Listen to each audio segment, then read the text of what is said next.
السلام علیکم ورحمۃ اللہ وبرکاتہ۔ الحمد للہ رب العالمین والصلاة والسلام علی اشرف الانبیاء والمرسلین نبینا محمد وعلی آلہ وصحبہ اجمعین وبعد۔ معزز دینی بھائیو، آج کا خطاب اس مبارک اور عظیم المرتبت مسجد سے متعلق ہوگا جو گوناگوں فضائل اور خصائص کی حامل ہے، جس کے ذکر سے مسلمانوں کی نگاہیں اشکبار ہو جاتی اور دل تڑپ اٹھتے ہیں۔ یہ مسجد اقصی یا بیت المقدس کے نام سے جانی جاتی ہے۔ یہ مسجد فلسطین میں واقع ہے، جسے آدم علیہ السلام نے اور ایک قول کے مطابق ان کے بیٹوں میں سے کسی نے اور ایک تیسرے قول کے مطابق ابراہیم علیہ السلام نے تعمیر کیا تھا۔ ان مختلف اقوال کی وجہ یہ ہے کہ اس کے تعلق سے کوئی ٹھوس دلیل نہیں ہے۔ اس بنا پہ علماء کے اقوال مختلف ہیں۔ ویسے بیشتر علماء کی رائے یہ ہے کہ اس مسجد اقصی کو آدم علیہ السلام نے تعمیر کیا تھا، پھر سلیمان علیہ السلام نے اس کی تجدید کی تھی۔ عمر بن خطاب رضی اللہ عنہ نے اپنے دور خلافت میں سن 15 ہجری اور بعض روایات کے مطابق 16 ہجری میں عیسائیوں سے فتح کیا، اور عیسائیوں کی خواہش کے مطابق آپ خود فلسطین گئے اور مسجد اقصی کی چابی وصول کی۔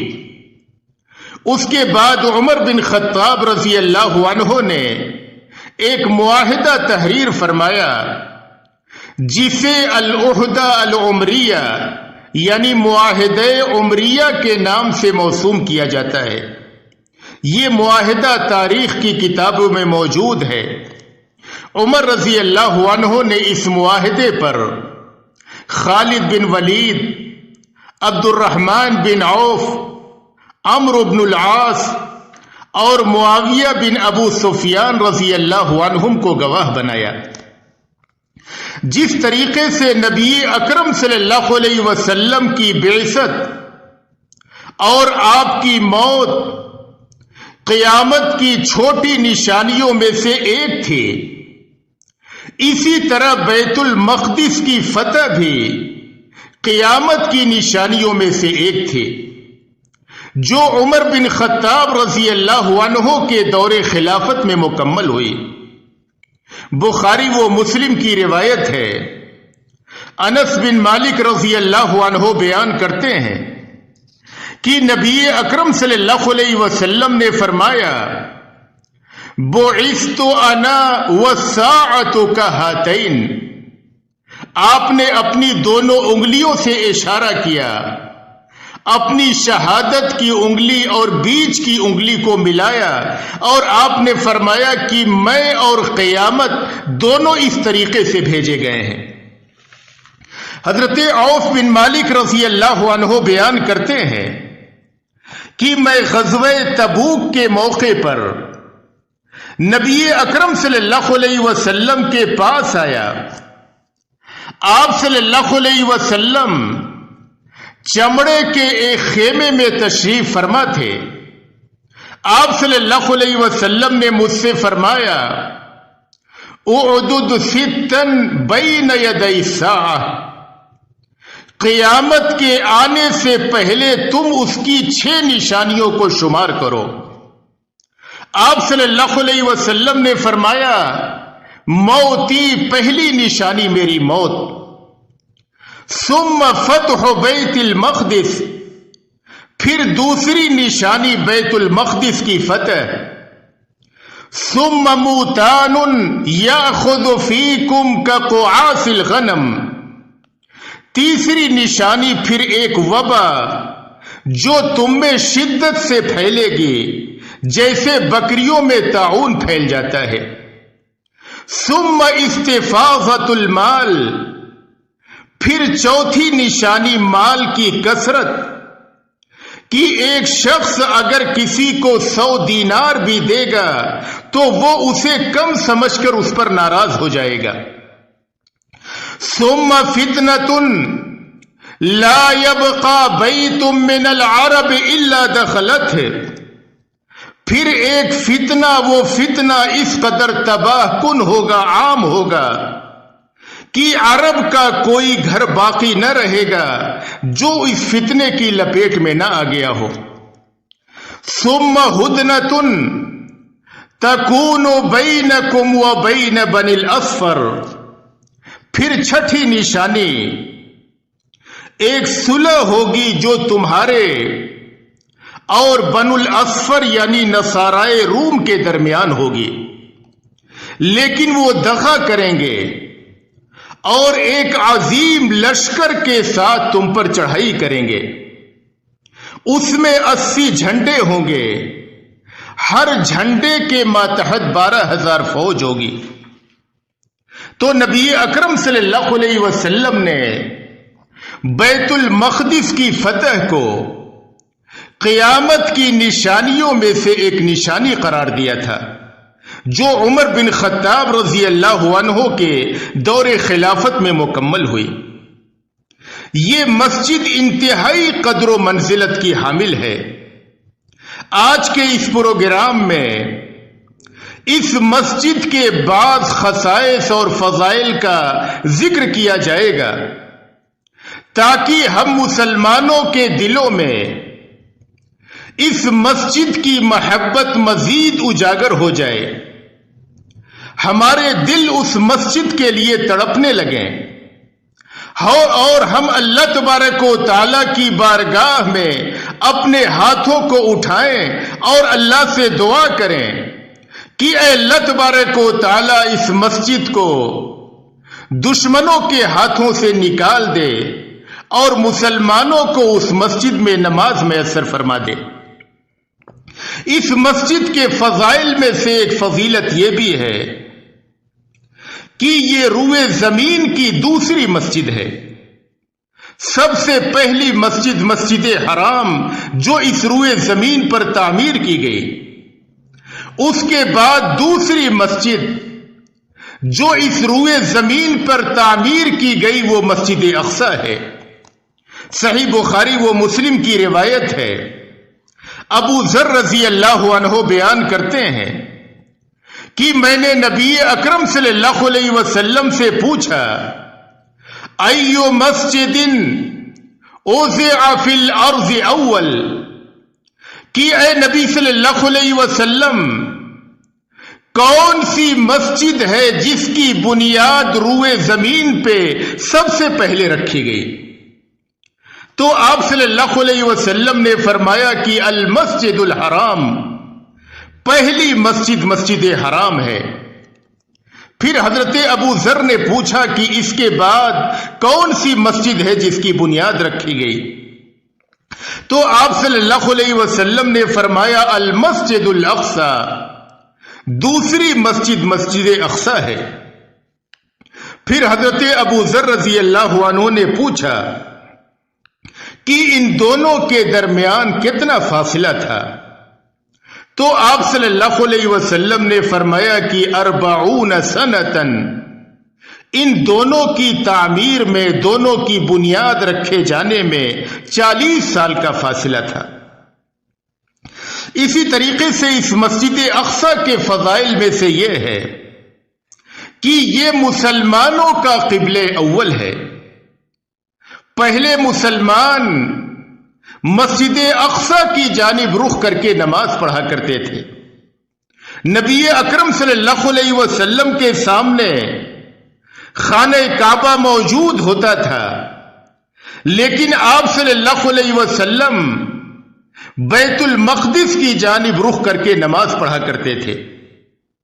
ابو اسحاق بیان کرتے ہیں کہ میں نے برا بن عازب رضی اللہ عنہ کو بیان کرتے ہوئے سنا، وہ کہہ رہے تھے صلینا مع النبی صلی اللہ علیہ وسلم نحو بیت المقدس 16 او 17 شہرا ثم صرفه نحو القبلہ، کہ ہم نے نبی اکرم صلی اللہ علیہ وسلم کے ساتھ بیت المقدس کی جانب 16 یا 17 مہینے تک رخ کر کے نماز پڑھی. پھر اللہ تبارک و تعالی نے مسلمانوں کو قبلہ یعنی مسجد حرام خانہ کعبہ کی جانب پھیر دیا. تو یہ مسلمانوں کا قبلہ اول تھا. مسلمانوں کے دلوں میں اس بنا پر بھی اس کی محبت ہے، اس کی عظمت ہے کہ یہ مسلمانوں کا قبلہ اول تھا. اس کے فضائل میں سے یہ ہے کہ مسجد اقصی ان 3 مساجد میں سے ایک ہے جس کی جانب اجر و ثواب کی نیت سے رخت سفر باندھنا جائز ہے. جس کی جانب سفر کرنا اجر و ثواب کی نیت سے جائز ہے، ان میں سے ایک مسجد اقصی ہے. ابو ہریرہ رضی اللہ عنہ بیان کرتے ہیں کہ نبی اکرم صلی اللہ علیہ وسلم نے فرمایا لا تشد الرحال الا الى 3 مساجد المسجد الحرام ومسجد الرسول صلی اللہ علیہ وسلم ومسجد الاقصی، کہ کجاوے نہ کسے جائیں مگر 3 مسجدوں کی جانب، یعنی اجر و ثواب کی نیت سے، عبادت کی نیت سے ان 3 مسجدوں کے علاوہ کہیں اور کا سفر کرنا جائز نہیں ہے. نہ تو کسی قبر کا، نہ کسی درگاہ کا، نہ ان 3 مسجدوں کے علاوہ کسی مسجد کا. آپ نے فرمایا کہ ان میں سے پہلے نمبر پہ مسجد حرام، پھر دوسرے نمبر پہ مسجد نبوی اور تیسرے نمبر پہ مسجد اقصی. یہ مسجد بیت المقدس ایک مبارک سرزمین میں واقع ہے. اللہ تبارک و تعالی نے اس سرزمین کو جہاں پہ یہ مسجد واقع ہے اس کو مبارک قرار دیا ہے. جیسا کہ اللہ نے قرآن کریم میں فرمایا سبحان الذی اسری بعبدہ لیلا من المسجد الحرام الى المسجد الاقصی الذی بارکنا حولہ لنریہ من آیاتنا انہ هو السمیع البصیر، کی بابرکت ہے وہ ذات، پاک ہے وہ ذات جو اپنے نبی کو، اپنے بندے کو راتوں رات مسجد حرام سے مسجد اقصی تک لے گئی. الذی بارکنا حولہ، جس کے ارد گرد، جس کے آس پاس ہم نے برکت دے رکھی ہے تاکہ اس نبی کو ہم اپنی قدرت کی نشانیاں دکھائیں. بے شک وہ اللہ تبارک و تعالی سننے والا اور دیکھنے والا ہے. تو یہ مسجد اقصی جہاں پہ واقع ہے یہ مسجد بھی مبارک ہے اور اس کے ارد گرد کا علاقہ بھی مبارک ہے. اور جب اس کے ارد گرد برکت ہے تو بذات خود مسجد اقصی کے اندر کتنی برکت ہوگی. اس کے فضائل میں سے یہ ہے کہ نبی اکرم صلی اللہ علیہ وسلم کو مسجد اقصی سے آسمانوں کی جانب معراج کرائی گئی. انس بن مالک رضی اللہ عنہ بیان کرتے ہیں کہ نبی اکرم صلی اللہ علیہ وسلم نے فرمایا کہ میرے پاس براق لایا گیا. آپ صلی اللہ علیہ وسلم نے فرمایا کہ براق ایک جانور ہے سفید لمبے قسم کا جو گدھے سے تھوڑا بڑا اور کھچر سے تھوڑا چھوٹا ہے، اور اس کے چلنے کی رفتار یہ ہے کہ اس کا قدم منتہائے نظر پہ پڑتا ہے۔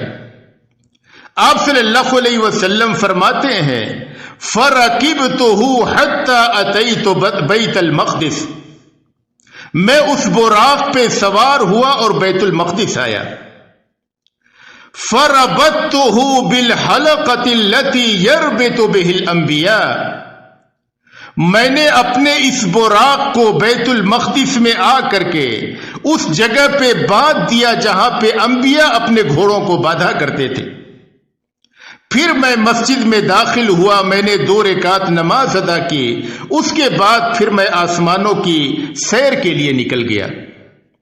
اور بعض دوسری روایات میں ہے کہ نبی اکرم صلی اللہ علیہ وسلم نے وہاں پر سارے انبیاء کی امامت کرائی۔ حضرت جبرائیل علیہ السلام نے آپ کو آگے بڑھنے کا حکم دیا اور آپ نے سارے انبیاء کی امامت کرائی۔ یہ بات اس طرف اشارہ دیتی ہے کہ آپ صلی اللہ علیہ وسلم نبیوں کے سردار ہیں اور آپ صلی اللہ علیہ وسلم کی اتباع اور پیروی کرنا سارے لوگوں پہ واجب ہے۔ یعنی نبی اکرم صلی اللہ علیہ وسلم جو شریعت لے کر کے آئے اسی شریعت کی اتباع اور پیروی واجب ہے۔ یہاں تک کہ نبی اکرم صلی اللہ علیہ وسلم نے ایک حدیث میں فرمایا لو کان موسیٰ حیا ما وسعہ الا اتباعی، کہ اگر موسیٰ علیہ السلام بھی زندہ ہوتے تو وہ بھی میری ہی اتباع اور پیروی کرتے۔ یعنی وہ اپنی شریعت الگ سے نہیں چلاتے، میری شریعت کی اتباع اور پیروی کرتے۔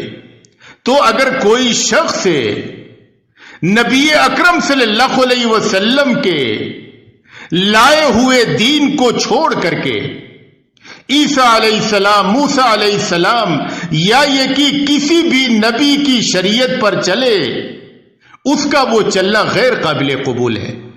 ہر مسلمان پہ واجب ہے کہ وہ نبی اکرم صلی اللہ علیہ وسلم کی لائی ہوئی شریعت کی اتباع اور پیروی کرے۔ اور اس معراج کے واقعے سے اس بات کا بھی اشارہ ملتا ہے، یعنی اللہ تبارک و تعالی قادر تھا کہ اپنے نبی کو مسجد حرام سے ڈائریکٹ آسمانوں پہ لے جاتا، لیکن اللہ تبارک و تعالی اپنے نبی کو مسجد حرام سے بیت المقدس لے گیا، پھر وہاں سے اللہ نے انہیں آسمانوں کی سیر کرائی۔ یہ اس بات کا غماز ہے کہ جس طریقے سے مسجد حرام مسلمانوں کا ہے، اسی طریقے سے بیت المقدس بھی مسلمانوں کا ہے۔ جس طریقے سے مسلمانوں کے نزدیک مسجد حرام اہمیت کی حامل ہے، اسی طریقے سے بیت المقدس بھی مسلمانوں کے ہاں اہمیت کی حامل ہے۔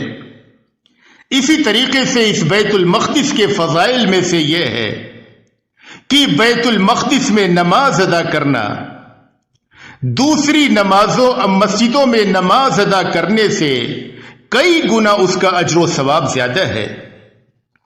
جیسا کہ ابو ذر رضی اللہ عنہ بیان کرتے ہیں کہ ہم ایک بار نبی اکرم صلی اللہ علیہ وسلم کے پاس بیٹھ کر کے یہ گفتگو کر رہے تھے کہ مسجد رسول صلی اللہ علیہ وسلم یعنی مسجد نبوی افضل ہے یا یہ کہ بیت المقدس کی مسجد افضل ہے۔ تو نبی اکرم صلی اللہ علیہ وسلم نے اس موقع پہ فرمایا صلاۃ فی مسجدی ھذا افضل من 4 صلوات فیہ ولنعم المصلی، کہ میری اس مسجد میں ایک نماز بیت المقدس میں پڑھی گئی 4 نمازوں کے برابر ہے، اور وہ نماز پڑھنے کی بہترین جگہ ہے۔ یعنی نبی اکرم صلی اللہ علیہ وسلم کی مسجد میں نماز پڑھنا، جیسا کہ احادیث سے واضح ہے کہ آپ نے فرمایا کہ وَصَلَاةٌ فِي مَسْجِدِي خَيْرٌ مِّنْ أَلْفِ صَلَاةٍ فِي مَا سِوَاهُ، کہ میری مسجد میں نماز ادا کرنا اس کا اجر و ثواب 1000 نماز کے برابر ہے، اور یہ کہ بیت المقدس کی 4 نماز مسجد نبوی کی 1 نماز کے برابر ہے۔ یعنی اس کا مطلب یہ ہوا کہ بیت المقدس میں اگر کوئی شخص نماز پڑھتا ہے تو اسے 1 نماز کا ثواب 250 نمازوں کے ثواب کے برابر ملتا ہے۔ اور یہ کہ جن روایات میں 500 یا 1000 کے اجر و ثواب کی بات کہی گئی ہے، علماء محققین نے ان روایات کو ضعیف قرار دیا ہے۔ اس باب میں صحیح روایت یہ ہے اور راجح قول یہی ہے کہ مسجد اقصی میں 1 نماز کا ثواب 250 نماز کے برابر ہے۔ پھر آپ صلی اللہ علیہ وسلم نے فرمایا وَلَيُوشِكَنَّ أَلَّا يَكُونَ لِلرَّجُلِ مِثْلُ شَطْنِ فَرَسِهِ مِنَ الْأَرْضِ حَيْثُ يَرَى مِنْهُ بَيْتَ الْمَقْدِسِ خَيْرٌ لَهُ مِنَ الدُّنْيَا جَمِيعًا او قال خیر من الدنیا وما فیہا۔ اور وہ وقت قریب ہے کہ ایک مومن کے لیے اتنی جگہ بھی ملنا مشکل ہو جائے کہ وہ وہاں سے بیت المقدس کو دیکھ سکے۔ اگر صرف اتنی جگہ بھی مل گئی تو بندے مسلم کے نزدیک وہ دنیا اور دنیا کی تمام چیزوں سے بہتر ہوگا۔ یعنی نبی اکرم صلی اللہ علیہ وسلم نے اس جملے میں اس بات کی خبر دی ہے جس کا آج ہم مشاہدہ کر رہے ہیں۔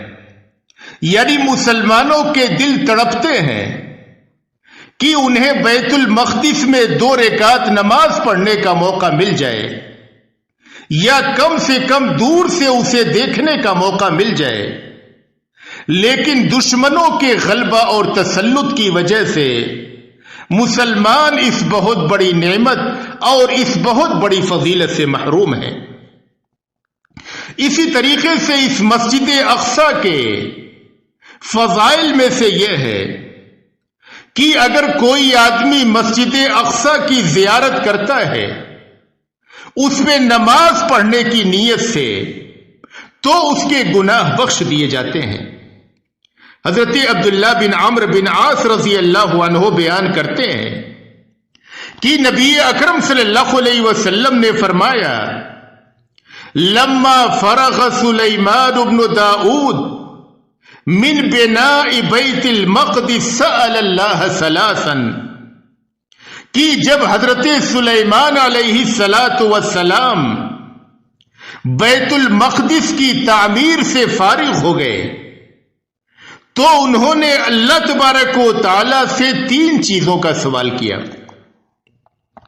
پہلا سوال یہ کیا حکمن یصادف حکمہ، کہ اللہ تبارک و تعالی انہیں ایسے فیصلے کرنے کی توفیق عطا فرمائے جو اللہ تبارک و تعالی کے فیصلے کے مطابق ہو۔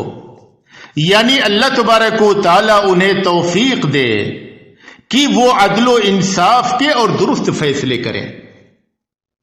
وَمُلْكًا لَا يَنبَغِي لِأَحَدٍ مِّن بَعْدِهِ، اور اللہ ایسی بادشاہت دے کہ ویسی بادشاہت کسی اور کے لیے مناسب نہ ہو۔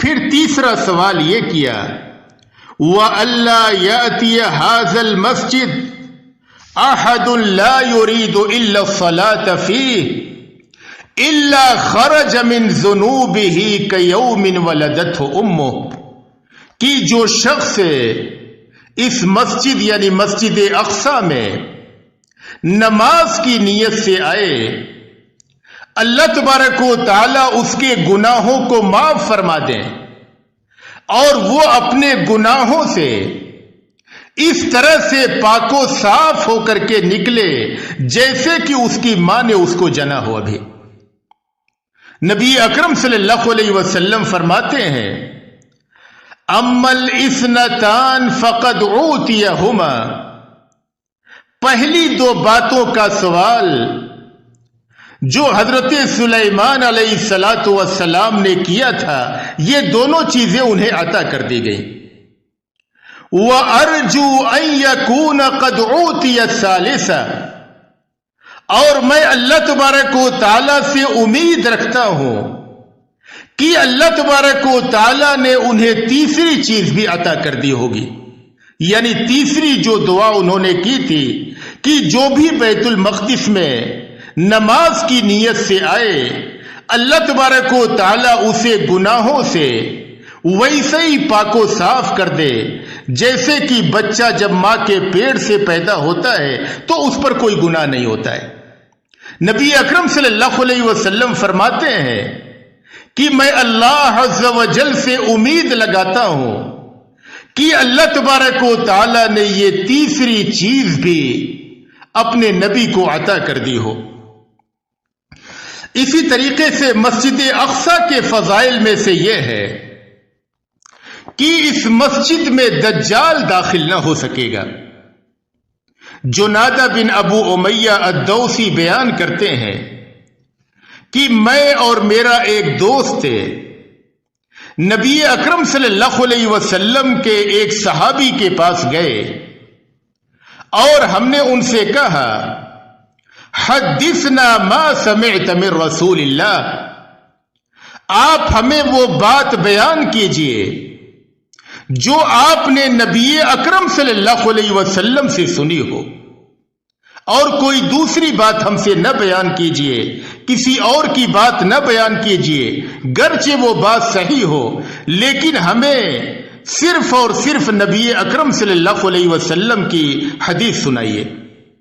صحابی رسول نے کہا قام فینا رسول اللہ صلی اللہ علیہ وسلم ذات یوم فقال انذرکم الدجال، کہ نبی اکرم صلی اللہ علیہ وسلم ایک دن ہمارے درمیان کھڑے ہوئے اور آپ صلی اللہ علیہ وسلم نے فرمایا کہ میں تمہیں دجال سے ڈراتا ہوں۔ آپ نے یہ جملہ 3 بار فرمایا کہ میں تمہیں دجال سے ڈراتا ہوں۔ فَإِنَّهُ لَمْ يَكُنْ نَبِيٌّ إِلَّا وَقَدْ أَنذَرَهُ أُمَّتَهُ، اس لیے کہ ہر نبی نے اپنی امت کو دجال سے ڈرایا ہے۔ پھر آپ صلی اللہ علیہ وسلم نے دجال کی کچھ صفات کا ذکر کیا۔ پھر آپ صلی اللہ علیہ وسلم نے آخر میں فرمایا وَإِنَّهُ يَلْبَسُ فِي الْأَرْضِ 40 صباحا حتى يبلغ منها كل منهل، کہ دجال روئے زمین میں 40 دن تک ٹھہرے گا اور ہر جگہ پہنچے گا روئے زمین میں۔ وَإِنَّهُ لَا يَقْرَبُ 4 مساجد، 4 مسجدوں کے قریب نہ جا سکے گا۔ آپ نے فرمایا کہ روئے زمین میں ہر جگہ چکر لگائے گا لیکن 4 مسجدوں کے قریب بھی پھٹک نہ سکے گا۔ آپ نے فرمایا کہ مسجد حرام، مسجد رسول یعنی مسجد نبوی، اور بیت المقدس کی مسجد اور مسجد طور، یہ 4 مسجدیں ہوگی جہاں پہ دجال نہ پہنچ سکے گا۔ وَمَا شُبِّهَ عَلَيْكُم مِّنَ الْأَشْيَاءِ فَإِنَّ اللَّهَ لَيْسَ بِعَوَرٍ، اور اگر تمہارے اوپر دجال کا معاملہ مشتبہ ہو جائے، یعنی اس کے خرق عادت امور کے پیش کرنے کی وجہ سے، اللہ کے قدرت دینے کی وجہ سے جو وہ چیزیں پیش کرے گا، اگر تمہارے اوپر مشتبہ ہو جائے اور تمہیں شک ہونے لگے کہ کہیں یہی تو اللہ نہیں ہے، تم یقین کر لو کہ اللہ تبارک و تعالیٰ کانا نہیں ہے۔ دجال یہ کانا ہوگا اور اللہ تبارک و تعالیٰ کانا نہیں ہے۔ تو اس بیت المقدس کے فضائل میں سے یہ ہے کہ اس میں دجال داخل نہ ہو سکے گا۔ اسی طریقے سے عیسیٰ علیہ السلام اسی بیت المقدس میں نازل ہوں گے اور دجال کو اسی سرزمین میں قتل کریں گے۔ نبی اکرم صلی اللہ علیہ وسلم نے فرمایا، صحیح مسلم کی روایت ہے، فَبَيْنَمَا هُوَ كَذَلِكَ إِذْ بَعَثَ اللَّهُ الْمَسِيحَ ابْنَ مَرْيَم، کہ دجال اسی طریقے سے اپنے شر کو پھیلا رہا ہوگا، اچانک اللہ تبارک و تعالی عیسیٰ ابن مریم کو بھیج دے گا۔ عیسیٰ علیہ السلام دو فرشتوں کے کندھوں پہ اپنے دونوں بازوؤں کو رکھے ہوئے اتریں گے، اور وہ جب بیت المقدس میں اتریں گے تو نماز فجر کے لیے اقامت کہی جا چکی ہوگی، اور جو بیت المقدس کے امام ہوں گے وہ آگے بڑھ رہے ہوں گے نماز فجر پڑھانے کے لیے۔ اتنے میں عیسیٰ علیہ السلام نازل ہو جائیں گے۔ جب امام ان کو دیکھیں گے تو پیچھے ہٹنے لگیں گے، اور عیسیٰ علیہ السلام کو آگے بڑھائیں گے کہ آپ نماز پڑھائیے۔ عیسیٰ علیہ السلام کہیں گے، یہ اقامت آپ کے لیے ہوئی ہے، آپ نماز پڑھائیں۔ جب وہ نماز پڑھا لیں گے تو نماز فجر کے بعد فَيَطْلُبُهُ حَتَّى يُدْرِكَهُ بِبَابِ لُدٍّ فَيَقْتُلُهُ، کہ عیسیٰ علیہ السلام نکلیں گے اور دجال کو ڈھونڈیں گے اور لد کے دروازے کے پاس اسے پا لیں گے اور اسے قتل کر دیں گے۔ لد یہ فلسطین میں بیت المقدس کے قریب ایک بستی ہے، بیت المقدس کے قریب ایک بستی ہے۔ اس بستی کے دروازے کے پاس عیسیٰ علیہ السلام دجال کو اس کی پوری جماعت کے ساتھ پائیں گے اور دجال کو قتل کر دیں گے۔ تو دجال کی ہلاکت، اس کی موت بھی اسی فلسطین کی سرزمین میں ہوگی۔ اسی طریقے سے یاجوج اور ماجوج کا خاتمہ بھی اسی ارض فلسطین میں ہوگی۔ صحیح مسلم کی روایت ہے، نواس بن سمعان رضی اللہ عنہ بیان کرتے ہیں کہ نبی اکرم صلی اللہ علیہ وسلم نے یاجوج اور ماجوج کا ذکر کرتے ہوئے فرمایا، ثم یسیرون حتی ینتہوا الی جبل الخمر وہو جبل بیت المقدس، کہ یاجوج اور ماجوج اپنی پوری جماعت کے ساتھ روئے زمین پہ چلیں گے، یہاں تک کہ بیت المقدس کا ایک پہاڑ جسے جبل خمر کہا جاتا ہے وہاں پہنچیں گے، اور کہیں گے کہ ہم نے روئے زمین میں تو بہت آدمیوں کو قتل کیا، اب آؤ آسمان والوں کو قتل کریں۔ اس پہاڑی پہ چڑھ کر کے وہ اپنے تیر کو آسمان کی جانب چلائیں گے، اللہ تبارک و تعالی ان کے تیر کو خون آلود ہو کر کے نیچے زمین میں لوٹائے گا، جس سے وہ سمجھیں گے کہ ہم نے آسمان والوں کو بھی مار لیا۔ جب ان کی یہ فتنہ انگیزی بڑھ رہی ہوگی، فَيَرْغَبُ نَبِيُّ اللَّهِ عِيسَى وَأَصْحَابُهُ، تو عیسیٰ علیہ السلام اور ان کے ساتھی اللہ سے دعائیں کریں گے ان کی تباہی اور بربادی کے لیے۔ فَيُرْسِلُ اللَّهُ عَلَيْهُمُ النَّغَفَ فِي رِقَابِهِمْ، اللہ تبارک و تعالی ان کی گردنوں میں ایک کیڑا بھیج دے گا۔ نغف کہتے ہیں اس کیڑے کو جو عام طور سے اونٹ کی ناک میں وہ کیڑا ہوتا ہے، اس کیڑے کو اللہ تبارک و تعالی ان کی گردنوں میں بھیج دے گا۔ فَيُصْبِحُونَ فَرْسًا کَمَوْتِ نَفْسٍ وَاحِدَةٍ، تو سارے کے سارے لوگ قتل ہو جائیں گے ایک انسان کے قتل کی طرح، سب کے سب اسے کیڑے کی وجہ سے ان کی گردنوں میں اللہ بھیجے گا، اس کی وجہ سے سب کے سب مر جائیں گے۔ تو اسی فلسطین کی سرزمین پہ یاجوج اور ماجوج کا بھی خاتمہ ہوگا۔ یہی ارض فلسطین یہ محشر کی سرزمین ہوگی۔ حضرت ابو ذر رضی اللہ عنہ بیان کرتے ہیں کہ انہوں نے نبی اکرم صلی اللہ علیہ وسلم سے اس سرزمین کے بارے میں پوچھا تو آپ صلی اللہ علیہ وسلم نے فرمایا ہوا ارض المحشر والمنشر، یہ جو سرزمین ہے قیامت کے دن سارے کے سارے لوگ یہیں پہ اکٹھا ہوں گے۔ تو یہ اس بیت المقدس کے اللہ تبارک و تعالیٰ کی اس عظیم القدر اور عظیم الشان مسجد کے اور فلسطین کے کچھ فضائل تھے اور اس کی بعض خصوصیات تھیں جو آپ کے سامنے ذکر کی گئیں۔ ہر مسلمان کا دل تڑپتا ہے کہ اس مسجد میں اسے 2 رکعت نماز میسر ہو جائے۔ ہر مسلمان کو چاہیے کہ وہ اللہ تبارک و تعالیٰ سے دعائیں کرے، کثرت سے دعائیں کرے کہ اللہ تبارک و تعالیٰ اسے دشمنوں کے تسلط اور غلبہ سے چھٹکارا عطا فرما دے اور اسے مسلمانوں کو عطا کر دے تاکہ مسلمان اس میں جا کر کے نمازیں ادا کر سکیں۔